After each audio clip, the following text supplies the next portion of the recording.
રહ્યા છો સાબરવાસ ન્યૂઝ। હવે જોઈએ અગત્યના સમાચાર। આતરસુંબા હાઈસ્કૂલમાં આઈપીએસ આરવી અંસારીએ યુવાનોને સ્પર્ધાત્મક પરીક્ષા માટે આપ્યું માર્ગદર્શન। અમારા સાબરવાસના ચીફ રિપોર્ટર પોશીના સુરેશભાઈ ડાબી તરફથી મળતી માહિતી મુજબ આદિવાસી ડુંગરી ગ્રાસ્ય સમાજ સર્વાંગી વિકાસ મંડળ વિભાગ દ્વારા આતરસુંબા હાઈસ્કૂલમાં શૈક્ષણિક સેમિનાર યોજાયો।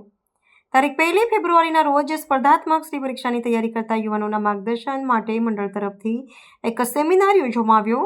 માર્ગદર્શન આપનાર આઈપીએસ શ્રી આરવી અંસારી રેંજાઈજી શ્રી પંચમહાલ તરફથી માર્ગદર્શન આપવામાં આવ્યું હતું। આ માર્ગદર્શન બહુ સચોટ અને સારું હતું। જય બોલો સાईं साहब की જય। धन्यवाद आरवी अंसारी साहब ने।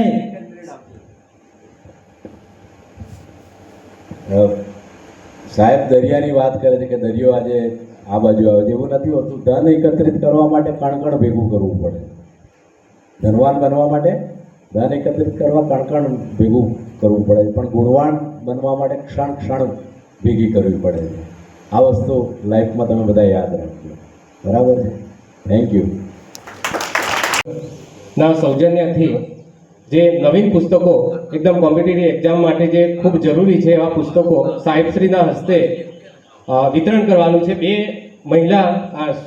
બહેનો ઊભા થઈ જશે અને સ્ટુડન્ટમાં ભાઈઓ 2 સ્ટુડન્ટ ઊભા થઈ જશે।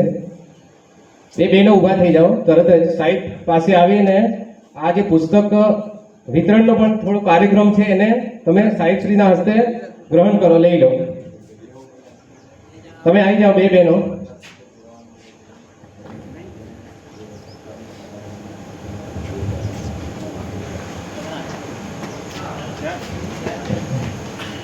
સાહેબશ્રીને વિનંતી કરીશ કે પોતાની જગ્યા પર ઊભા થઈને આ પુસ્તકો આ વિદ્યાર્થીઓને સુપરત કરશે।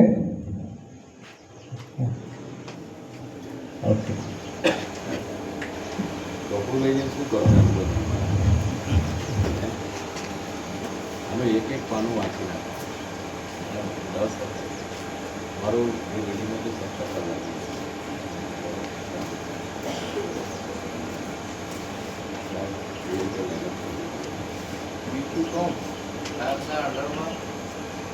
कम से कम 5000 कॉन्स्टेबल होते हैं, 8-10 तो डीएसपी, जितना डीवाईएसपी।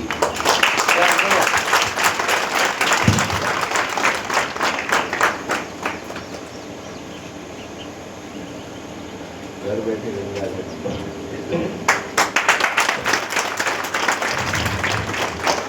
मेहनत करो, खूब मेहनत करो। ચલો વિદ્યાર્થી મિત્રો પોતાનો સ્થાન ગ્રહણ કરજો।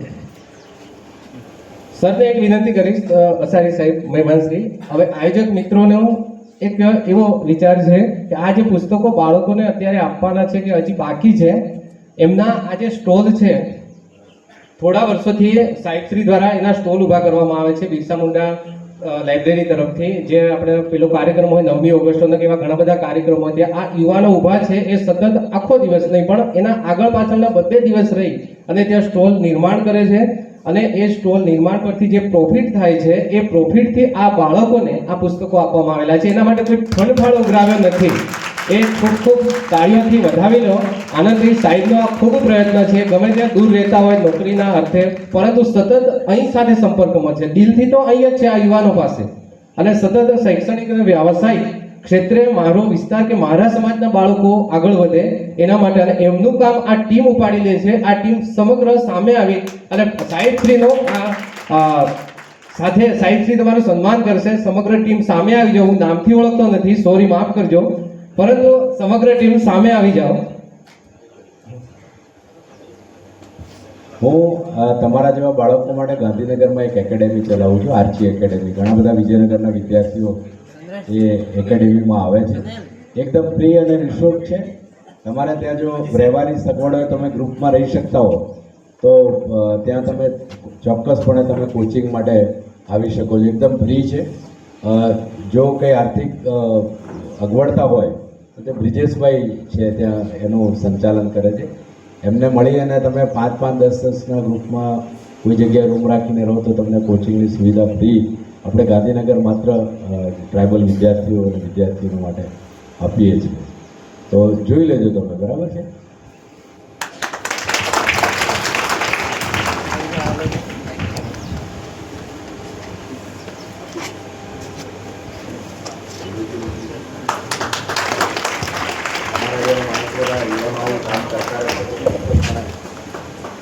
બહુ ઝડપથી આગળ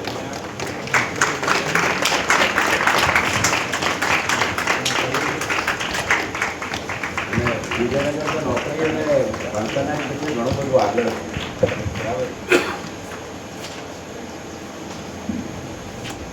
બધા અધિકારીઓ નિવૃત્ત થઈ ગયા છે, અમને પણ આટલું થતું રહ્યું.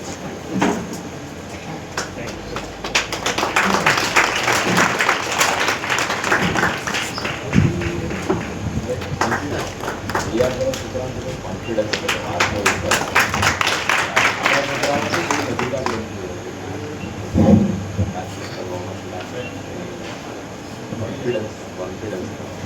કોન્ફિડન્સ બહુ જરૂરી છે.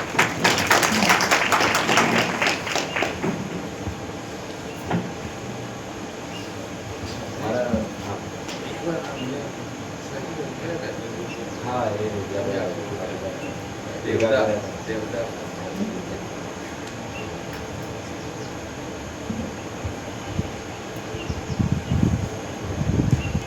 કોઈને કોઈ પ્રશ્ન હોય, સવાલ પૂછવો હોય તો પૂછી શકે. તમારે જે પણ વ્યક્તિઓ બેઠેલા છે એમાંથી જો કોઈ પણ પ્રકારનો પ્રશ્ન પૂછવો હોય તો સાહેબ ઉપસ્થિત છે તો તમે પ્રશ્નોત્તરી કરી શકો છો.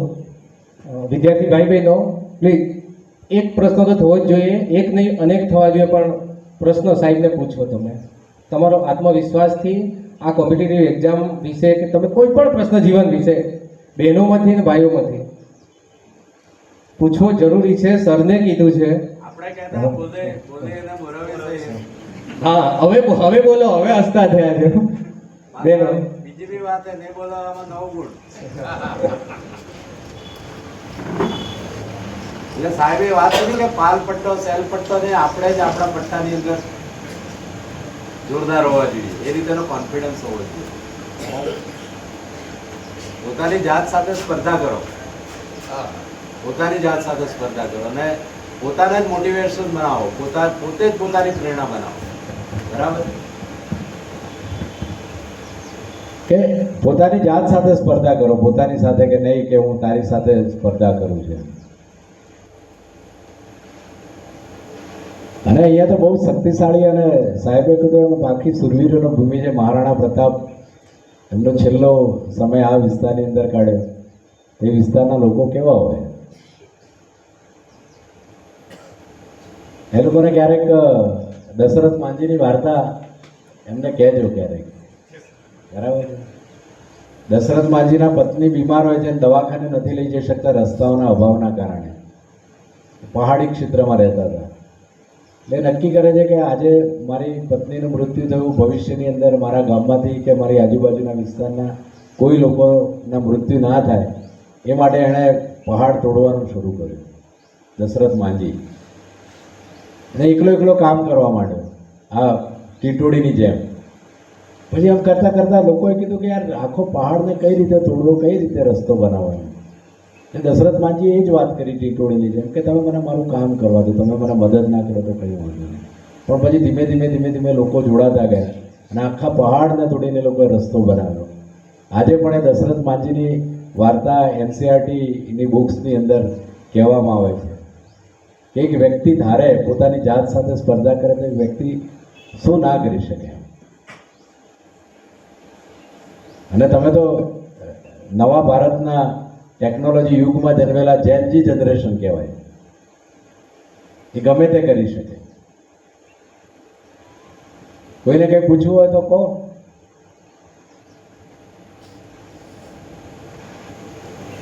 આપણે વડે બોલવું કે તો બી ચાલે, મેં આવડે હતું. બરાબર નહીં આવડતું હોય ને તમે એમ થાય મોટા સાહેબ થઈ જાણે કેમ આવડતું હોય. તમે હજુ ઠેકવાવાળા ગીતો નહીં આવડતો કે અમે આવડે. કલ્ચરને જાળવી રાખવાનું. જે માણસ કલ્ચરને ભૂલે છે, સંસ્કૃતિને ભૂલે છે ને એની જાતિનો ક્યારેય નથી રહેતો. આપણું અસ્તિત્વ મટી જશે. ડીજે બધું બંધ કરી દેવાનું. ડીજે શું હોય, આપણે ઢોલ ને નગારા ને શરણાઈ વાજા કુડી આપણા ભીલી શબ્દોને ઓળખો છો ને, ઘટે પાટચો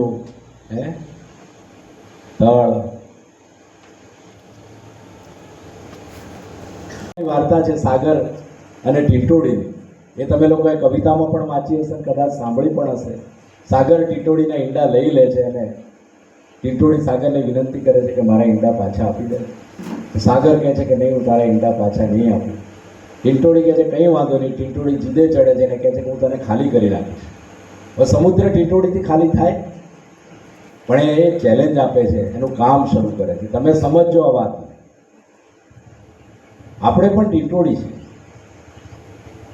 એ ચાચે ચાચે પાણીને ઉલેચીને જમીન ઉપર નાખે છે. આ વાતની ખબર એક કાગડાને પડે છે. કાગડો ટીટોડીને પૂછે છે કે શું કરે છે? તો કે સાગરે મારા ઈંડા લઈ લીધા છે અને હું એને ખાલી કરું છું. ત્યારે કાગડો એને નાસીપાસ કરે છે, નિરાશ કરે છે કે સમુદ્ર તો ખાલી થતો હોય, તું નાહકનો પ્રયત્ન કરે છે, તું એને ખાલી નહીં કરી શકે. એ ટીટોડી એને એટલું જ કહે છે કે કાગડાભાઈ, તમે મને મદદ ના કરો તો કંઈ વાંધો નહીં, તમે મને માર્ગદર્શન પૂરું પાડો તો કંઈ વાંધો નહીં, પણ તમે ચૂપ રહો અને મને મારા કાર્ય તરફ સતત આગળ વધવાનું. ઘણી વખત આપણે જીવનમાં સંકલ્પ લઈએ ને કોઈ વસ્તુને પ્રાપ્ત કરવા માટે, તો ઘણા બધા અવરોધો આવે. ઘણા બધા વ્યક્તિઓ આપણને નાસીપાસ કરે કે આ વસ્તુ તારાથી નહીં થાય, આ વસ્તુ તું પ્રાપ્ત નહીં કરી શકે, અહીં સુધી તું નહીં પહોંચી શકે. પણ આપણે જે સંકલ્પ લીધો છે એ સંકલ્પને પરિપૂર્ણ કરવા માટે આપણે પરિશ્રમ કરીશું તો ચોક્કસપણે સફળતા મળશે. કાગડાને એવું થાય છે કે હું પણ ટીટોડીને મદદ કરું, કાગડો ટીટોડીને મદદ કરવા લાગે છે. આખી કાગડાની જમાતને ખબર પડે છે, બધા જ કાગડા આવી જાય છે. આ વાતની ખબર પંખી જગતને પડે તો બધા જ પંખીઓ આવી જાય છે અને ચાચે ચાચે સમુદ્રનું પાણી ઉલેચવાનું કામ કરે. હવે પંખીઓ બધા ગુમ થઈ ગયા એટલે પક્ષીઓનો રાજા કોણ? ગરુડ. તો ગરુડને ખબર પડે છે કે અરે પંખીઓ બધા ક્યાં જતા રહ્યા, અને એને ખબર પડે છે કે આવી રીતે એ સમુદ્રને બધા ખાલી કરી રહ્યા છે. હવે જે ગરુડ છે ભગવાન વિષ્ણુજીનું વાહન છે.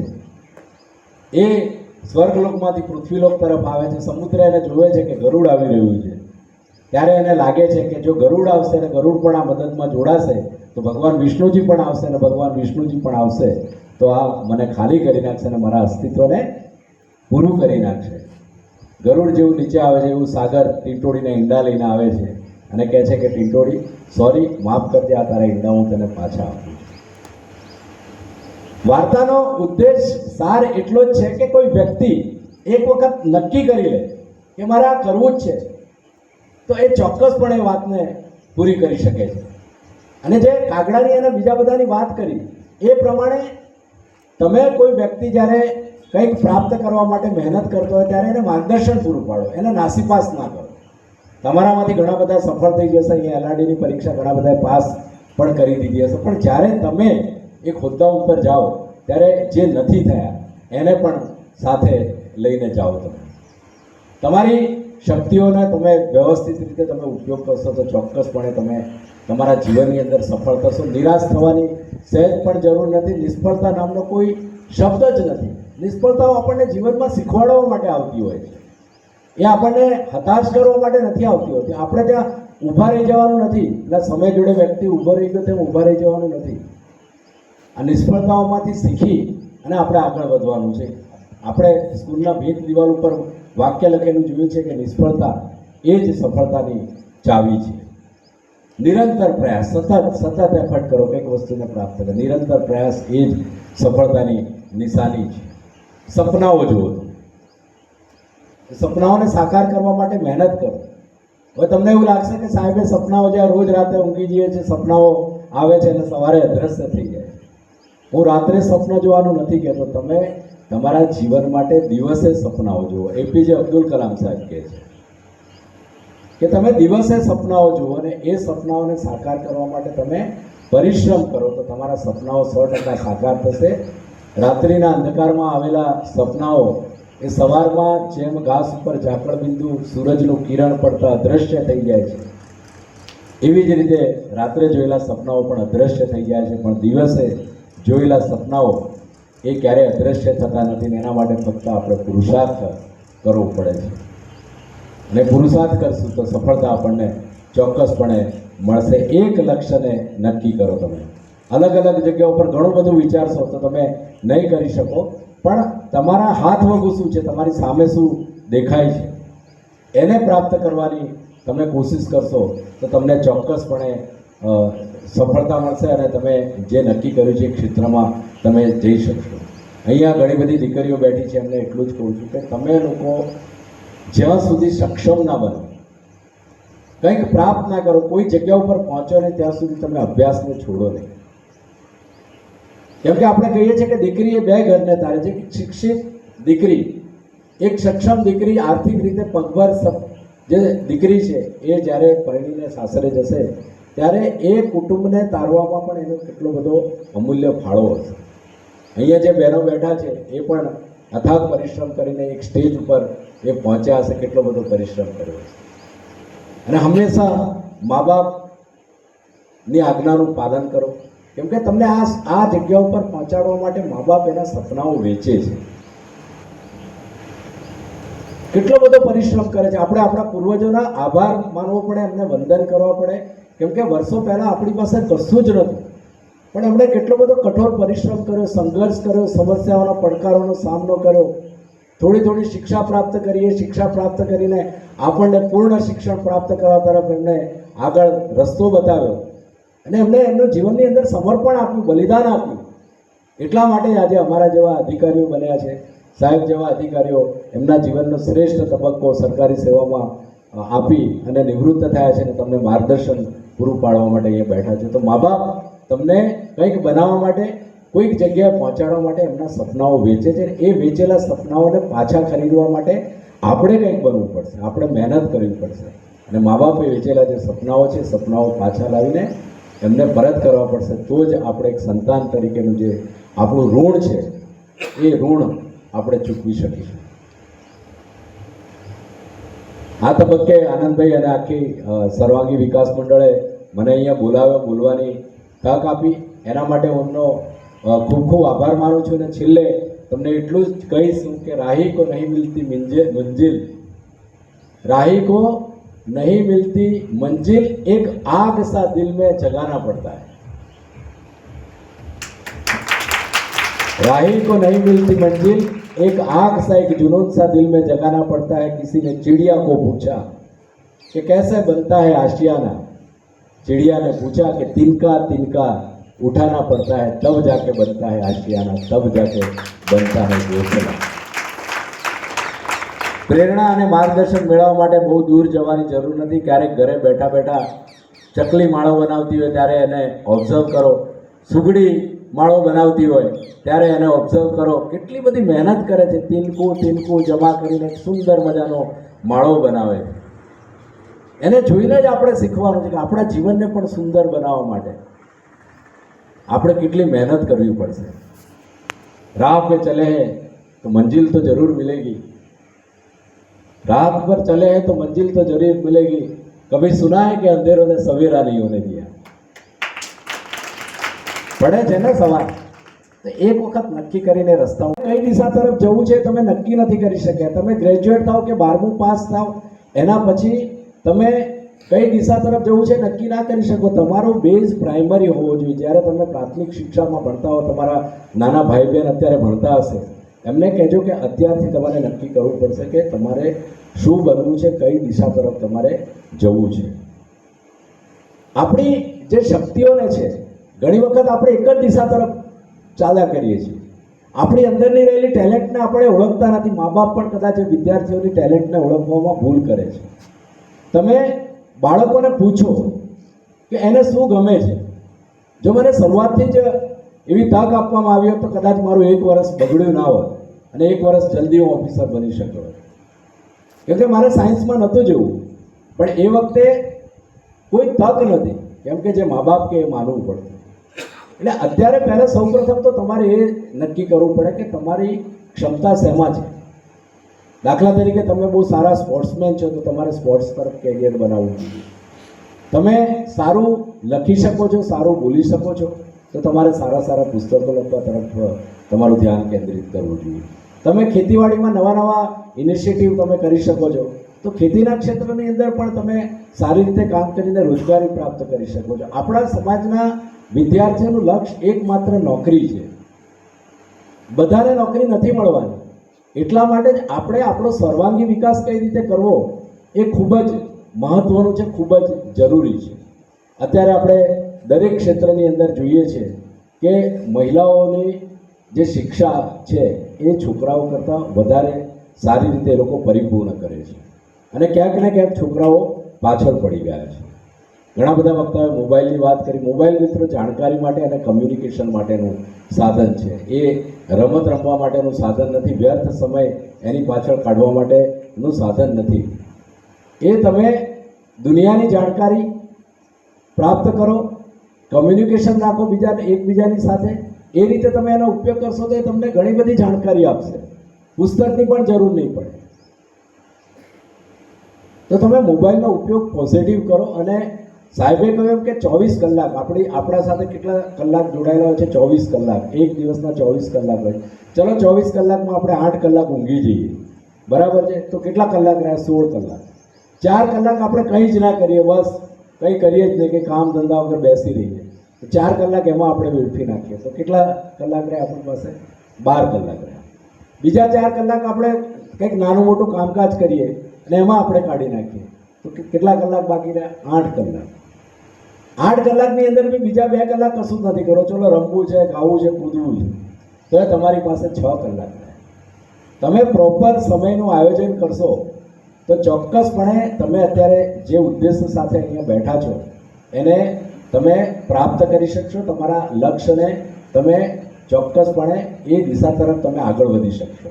નિશાન ચૂક માપ નહીં, માપ નીચું નિશાન.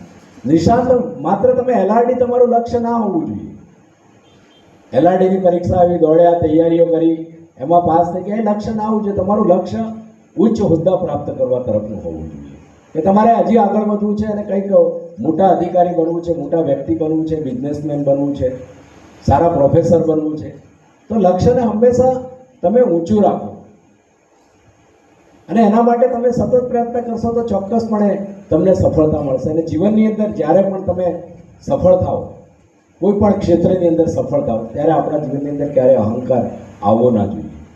આપણે નમ્ર બનવું જોઈએ. જેટલા આપણે ઉપર જઈએ, જેટલા આપણે સફળ હોઈએ, એટલા આપણે નમ્ર બનવું જોઈએ. એક સસલા અને કાચબાની વાર્તા હું દરેક જણને કહેતો હોઉં છું. તમને બધાને ખબર છે કે સસલા અને કાચબા વચ્ચે સ્પર્ધા થઈ, એમાં કોણ જીતી ગયું? બોલવું પડે. આપણામાં આત્મવિશ્વાસનો અભાવ તો બિલકુલ નહીં ચાલે. આત્મવિશ્વાસ હોવો જોઈએ. તમારે બોલવું તો પડશે. સાહેબે કીધું કે આગળ આવો, બોલો, બરાબર છે, સ્વાગત કરો, તો ફટાક દઈને ઊભું થઈ જવાનું. સેલ્ફ કોન્ફિડન્સ એ આગળ વધવા માટે ખૂબ જરૂરી છે. તો મારે તો એટલું જ જાણવું છે કે આમાં કોણ જીતી ગયું? કાચબો જીતી ગયો ને? તો એ વાર્તાની અંદર એવું છે કે એક સસલો જંગલમાં રહેતો હતો. એને ખૂબ અહંકાર હતો કે મારા જેટલું શક્તિશાળી કોઈ જ નથી, મને કોઈ જ હરાવી ના શકે. એટલે એણે જંગલમાં ચેલેન્જ કરી કે ભાઈ મારી સાથે સ્પર્ધા કરો અને મારી સાથે દોડો. પણ જંગલના બધા જ પ્રાણીઓ જાણતા હતા કે એની જોડે સ્પર્ધા ના થઈ શકે, એ તો બહુ શક્તિશાળી છે. પણ એની ચેલેન્જને કાચબો ઉપાડી લે છે અને બંને જણા દોડવાનું શરૂ કરે છે. દોડતા દોડતા સસલો આગળ એક ઝાડ નીચે જઈને સૂઈ જાય છે અને અહંકારમાં એ નિંદ્રાધીન થઈ જાય છે. કાચબો ધીમી ગતિ આગળ વધી અને ફિનિશિંગ રેખા ઓળંગી દે છે અને કાચબો જીતી જાય છે. મિત્રો, શિક્ષક મિત્રોએ કહેલી વાર્તા અહીંયા પૂરી નથી થતી. સાચી વાર્તાની શરૂઆત અહીંથી થાય છે. વાંચી આજે અહંકારની વાત કરું છું ને, તો કાચબાની અંદર અહંકાર આવે છે જીતી ગયા પછી. અને કાચબો આખા જંગલની અંદર કુદાકુદ કરે છે કે જો મેં શક્તિશાળી સસલાને હરાવી દીધો, મારા જેટલો શ્રેષ્ઠ, બહાદુર અને ચેલેન્જને પડકાર આપનારો બીજું કોઈ નથી, હું છું એમ. આ બાજુ સસલાની અંદર નમ્રતા આવે છે. ચાલો, હું શક્તિશાળી હતો, આટલી બધી મારી કેપેસિટી હતી, હું આ સ્થાન ઉપર હતો અને આજે હું પરાજિત થયો. એટલે એ ફરી જંગલમાં જાહેરાત કરે છે કે અમારે ફરી દોડવું છે. બીજી વખત બંને જણા દોડે છે. બીજી વખત સસલો સાહેબ ભૂલ નથી કરતો અને સસલો ફિનિશિંગ રેખા પાર કરી દે છે અને જીતી જાય છે. હવે આ ઘટના બન્યા પછી ઈર્ષા, રાગ, દ્વેષ અને બીજાને પાડી દેવાની વૃત્તિનો જન્મ થાય છે. એટલે કાચબામાં દ્વેષ આવે છે કે સારું, હું ચેમ્પિયન હતો અને આ સસલું મને ફરી હરાવી ગયો, હવે મારે એને ગમે તે રીતે ફરી પરાજિત કરવો પડશે. અને ફરી કાચબો ચેલેન્જ આપે છે કે તું મારી સાથે દોડ, પણ આ વખતે દોડવાનો રસ્તો હું નક્કી કરીશ. એટલે સસલો ફરી અહંકારમાં આવી ગયેલો છે. એટલે કે કઈ વાંધો નહીં ભાઈ, તારે જે રસ્તા નક્કી કરવા હોય એ રસ્તા નક્કી કરી લે, હું તારી સાથે દોડવા માટે તૈયાર છું. બંને દોડવાની શરૂઆત કરે છે. દોડતા દોડતા જાય છે. સાહેબ, એક નદી આવે છે અને નદી આવે છે ત્યાં સસલો થંભી જાય છે અને કાચબો હસવા માંડે છે. કે બોલ હવે સસલો નિરાશ થઈ જાય છે, કાચબો પાણીમાં ડૂબકી મારીને નદી ક્રોસ કરીને ફિનિશિંગ રેખા પાર કરી દે છે અને ફરી કાચબો ચેમ્પિયન થઈ જાય. આ બાજુ એ જ અહંકાર, એ જ રાગ, દ્વેષ, ઈર્ષા, બીજાને પાડી દેવાની વૃત્તિનો જન્મ સસલામાં પણ થાય છે. સસલું ફરી ચેલેન્જ કરે છે કે ચાલ ફરી દોડીએ, પણ રસ્તો હું નક્કી કરીશ. સસલું કહે હું નક્કી કરીશ. આ વખતે કાચબો અહંકારમાં હોય છે કે ભાઈ તું રસ્તો નક્કી કર, કઈ વાંધો નહીં, આપણે દોડીશું. દોડતા દોડતા જાય છે તો એક અફાટ જંગલ અને પહાડી ક્ષેત્ર આવે છે. ત્યાં કાચબો ઊભો રહી જાય, કેમ કે એનાથી જંગલ ક્રોસ થઈ શકે એવું નહોતું, પહાડ ચડાય એવું નહોતું. સસલો અટ્ટહાસ્ય કરે છે અને દોડીને ચડી જાય છે, જંગલ પાર કરી દે છે અને ફરી કોણ જીતી જાય છે? સસલું જીતી જાય છે. હવે આ સ્પર્ધા કરતા કરતા કરતા બંનેના મનની અંદર પરિવર્તન આવે કે યાર કે અમારું કાર્યક્ષેત્ર અલગ છે, અમારું જીવન અલગ અલગ રીતે ચાલી રહ્યું છે. અમે શા માટે એકબીજાને પાડી દેવાની વૃત્તિ રાખીએ છીએ? શા માટે એકબીજાને સ્પર્ધા કરીએ છીએ? એના કરતાં બંને સાથે મળીને જો કામ કરીશું તો દરેક સમસ્યાઓ અને દરેક પડકારોને અમે આસાનીથી પાર કરી શકીશું. બંને ભેગા થાય છે, જંગલ ભેગું થાય છે અને ફરી દોડે છે. જ્યારે નદી આવે છે ત્યારે સસલું ફરી ઊભું રહી જાય, પણ કાચબો કહે છે મિત્ર ગભરાઈશ નહીં, તું મારી પીઠ ઉપર બેસી જા, હું તને નદી ક્રોસ કરાવીશ. સસલું કાચબાના પીઠ ઉપર બેસી જાય છે, નદી ક્રોસ કરી દે છે. બંને જોડે જોડે એ ફિનિશિંગ રેખા પાર કરે છે. સસલો ઋણ ચૂકવવા માટે ફરી જંગલ તરફના રસ્તા ઉપર દોડે છે. જે જંગલ અને પહાડ આવે છે ત્યાં સસલું કાચબાને કહે છે કે તું મિત્ર ચિંતા ના કરીશ, મારી પીઠ ઉપર બેસી જા, આ અફાટ જંગલને હું તને પાર કરાવીશ. તો એક વસ્તુ તો ક્યારેય જીવનની અંદર તમે સફળતા પ્રાપ્ત કરો કે તમારી પાસે શક્તિ હોય ત્યારે અહંકાર ના કરવો જોઈએ. અહંકાર એ માણસને પતન તરફ લઈ જાય છે. કોઈની રાગ, દ્વેષ, ઈર્ષા ના કરવી જોઈએ. સારા વ્યક્તિની નિશાની છે. કોઈ નબળું હોય તો એને સાથે લઈને ચાલો, કોઈ ક્યાંક રોકાઈ જાય તો એને મદદ કરો. તમે જો આ ભાવના રાખશો તો જીવનના કોઈ પણ ક્ષેત્રની અંદર, માત્ર વ્યવસાયિક ક્ષેત્ર કે નોકરીના ક્ષેત્રની અંદરની વાત નથી કરતો, આપણા જીવનની આવતી તમામ બાબતોનો અંદર તમે ખૂબ સરળતાથી અને આસાનીથી પ્રાપ્ત કરી શકશો. જ્યારે રિઝલ્ટ આવ્યું ત્યારે મારા પિતાજીને એવી આશા નહોતી કે આ જે સમાચાર છે સમાચાર સાચા છે, એટલે મારા કાકા બીજા અધિકારી હતા એમને જીપીએસસી પર મોકલ્યા અને કીધું કે તપાસ તો કરી આવો, આ જે રિઝલ્ટ છે સાચું છે કે ખોટું. એ બોર્ડ ઉપર જોઈ આવ્યા અને લગભગ 4 જગ્યાઓ હતી, એમાંથી એક જગ્યા ઉપર હું સિલેક્ટ થયો હતો. એટલે મિત્રો મારું કહેવાનું તાત્પર્ય એટલું છે કે જીવનની અંદર નાની મોટી નિષ્ફળતા, સમસ્યાઓ, પડકારો આ બધું આવતું રહેતું હોય છે. એનાથી ગભરાવાની કોઈ જરૂર નથી કે આપણે એ લેવલ ઉપર નથી કે બીજા વિદ્યાર્થીઓ સાથે સ્પર્ધા ના કરી શકીએ. દરેક વ્યક્તિને ભગવાને એક સરખી શક્તિ આપી છે, માત્ર એનો આપણે કઈ રીતે ઉપયોગ કરવો એ વિચારવાની જરૂર છે. આપણે અહીંયા રહીએ કે શહેરમાં રહીએ કંઈ ફરક પડતો નથી. તમે આ યુગના નિર્માતા છો. તમારી પાસે અપાર શક્તિઓ છે, તમારી પાસે બુદ્ધિ છે, તમારી પાસે શારીરિક શક્તિ છે. એ તમામ ઉર્જાઓને એકત્રિત કરીને યોગ્ય રીતે સાચી દિશામાં તમે આગળ વધશો તો ચોક્કસપણે જીવનની અંદર જે તમે લક્ષ્ય નક્કી કર્યું છે એને તમે પ્રાપ્ત કરી શકશો. એટલે જ વર્ષો પહેલાં સ્વામી વિવેકાનંદજીએ કીધું હતું યુવાનો માટે કે ઉઠો, જાગો અને ધ્યેય પ્રાપ્તિ સુધી મંડ્યા રહો. જીવનની અંદર તમારે સફળ થવું હોય તો 2 વસ્તુ પર બહુ જ વિશેષ ભાર મૂકવો પડશે. એક તો સ્વયં સેલ્ફ ડિસિપ્લિન અને બીજું સમયનો સદુપયોગ. સ્વયં શિસ્ત એટલે કેવું? સાવધાન વિશ્રામ એવું નહીં. આપણે આપણા જીવનને કઈ તરફ લઈ જવાનું છે, કઈ ઢબમાં આપણા લાઈફને ડેવલપ કરવાનું છે એ વિશે આપણે વિચારવું પડશે. અને બીજો છે સમય. આ સમયની એક સુંદર મજાની વાર્તા છે. એક વ્યક્તિને ચાલતા ચાલતા સમય મળી ગયો. એણે પૂછ્યું કે કોણ છો? તો કે હું સમય છું. તો કે શું કરો છો? તો કે બધાના જીવનમાં આવું છું ને જાઉં છું. તો કે તમે મારી સાથે દોસ્તી કરશો? તો સમયે કીધું કે હું તારો પણ દોસ્ત છું, તારી સાથે પણ ચાલીશ. અને વ્યક્તિ સમય સાથે ચાલવા માંડ્યો. ચાલતા ચાલતા એ વ્યક્તિ થાકી જાય છે. દાખલા તરીકે અહીંયા કેટલાક વિદ્યાર્થીઓ બેઠા હતા, બેઠા બેઠા થાકી ગયા, ઊભા થયા, દરવાજા તરફ ગયા અને ઘરે નીકળી ગયા. એવી જ રીતે વ્યક્તિ થાકી ગયો અને એણે કીધું કે સમય તું ઊભો રહે. એટલે સમયે કીધું કે હું ઊભો ના રહું. શું થયું? બોલે હું થાકી ગયો છું, હવે હું તારી સાથે નહીં આવું કે તું જાય. તો સમય કહે છે મારું કામ તો આવવાનું અને જવાનું છે, હું ક્યારે રોકાતો નથી. જતાં જતાં એક વ્યક્તિ એ સમયને પૂછે છે કે શું તું મારા જીવનમાં ફરી પાછો આવીશ? તો કે હું તો દરેકના જીવનમાં આવું છું ને જાઉં છું, તારા જીવનમાં પણ આવીશ, પણ આજે તું જ્યારે મને છોડે છે ત્યારે હું એક વાત તને ચોક્કસપણે કહીશ કે હું તારા જીવનમાં સુખના સ્વરૂપમાં આવીશ કે દુઃખના સ્વરૂપમાં આવીશ એ હું કહી ના શકું. એટલા માટે મિત્રો સમય એ ખૂબ જ મહત્વનો છે, મૂલ્યવાન છે. સમયનો સદુપયોગ કરો, સમયની સાથે ચાલો, સમય પ્રમાણે વર્તો અને સમયને માન આપશો તમે. બરાબર છે. તક જ્યારે આવે છે ને ત્યારે આપણને બહુ નાની લાગે.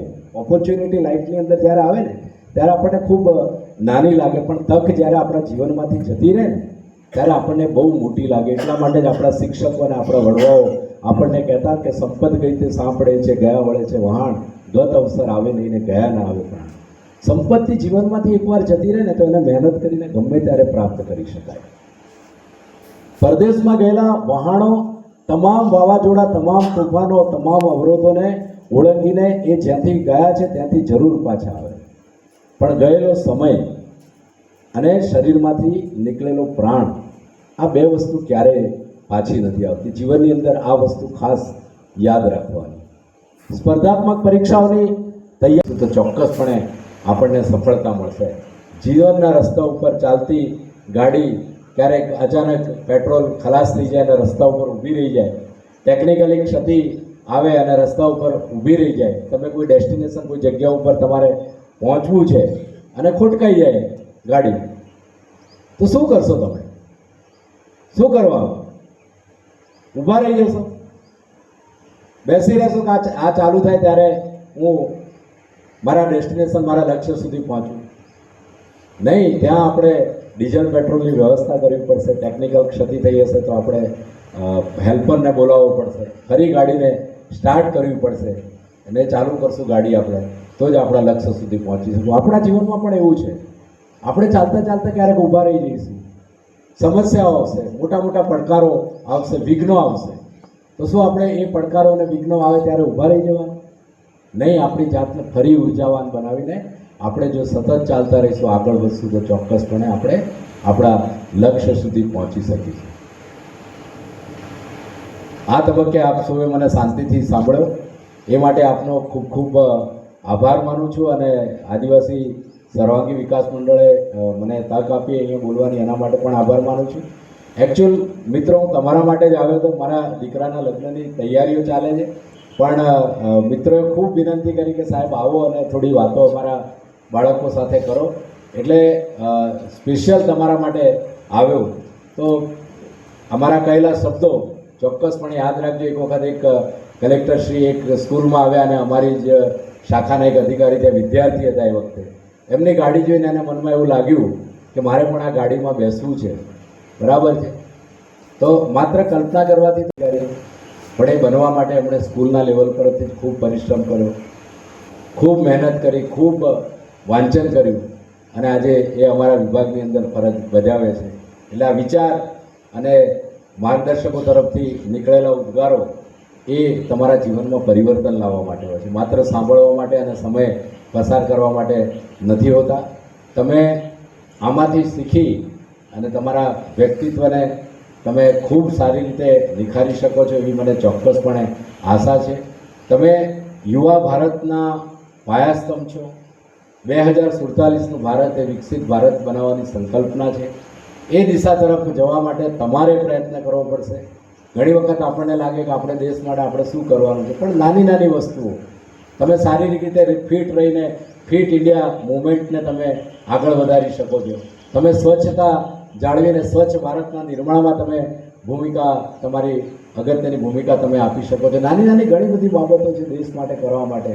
શરૂઆતના જ ઉદ્બોધનમાં કહેવામાં આવ્યું હતું કે વિકસિત રાષ્ટ્ર બનાવવું હોય તો આજના યુવાનને આપણે તૈયાર કરવો પડશે, અને તમારી અંદર એ અપાર શક્તિઓ, એ ઉર્જાઓ રહેલી છે કે તમે 2047ના ભારતને વિશ્વનું શ્રેષ્ઠ ભારત બનાવશો.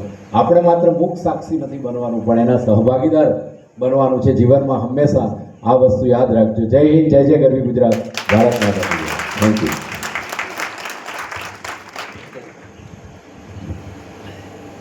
બોલો સાईं साहब की. भाई बोलो. દરિયો જ્ઞાનનો તમારી પાસે આવ્યો, આપણે દરિયા પાસે જ આવવાનું હોય, પણ નસીબદાર છો. તો ત્યારે જ ખબર પડે કે આપણે બોલીએ છીએ પણ અહીંયા બોલવું એ પણ એક અનુભવ છે. એ જ તમારી પ્રેરણા છે. બોલો 5 એ- વર્ષ નપાસ થઈ PSI ની એક્ઝામમાં પાસ થઈ. હવે હું સાહેબ તરફથી તમારા તરફથી મારે એક પ્રશ્ન કરવો છે.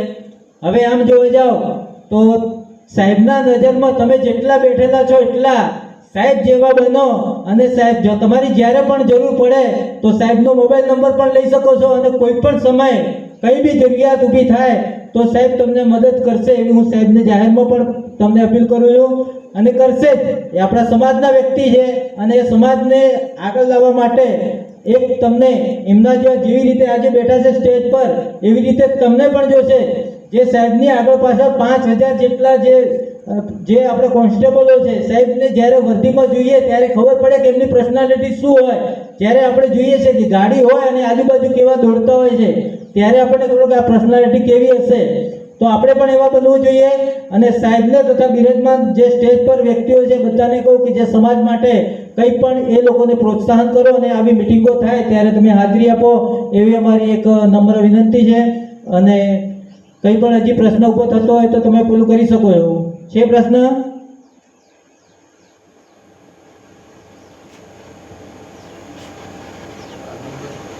હજી આપણે હજી સાંભળવાનું છે, વક્તા હજી એક બાકી છે તો એમને સાંભળવાનું છે. તો સાહેબને થોડું ઉતાવળ છે તો સાહેબને માટે એકવાર ફરીથી જોરદાર તાળીઓ થઈ જાય. અને હજી આવા ન્યૂઝ જોવા માટે સાબર આવાઝ યુટ્યુબ ચેનલને સબસ્ક્રાઇબ કરો અને લાઇક કરો, જેથી હવે પછીના દરેક સમાચાર સબસ્ક્રાઇબ કરેલા હશે તેઓને નવા સમાચારની માહિતી મળી જશે.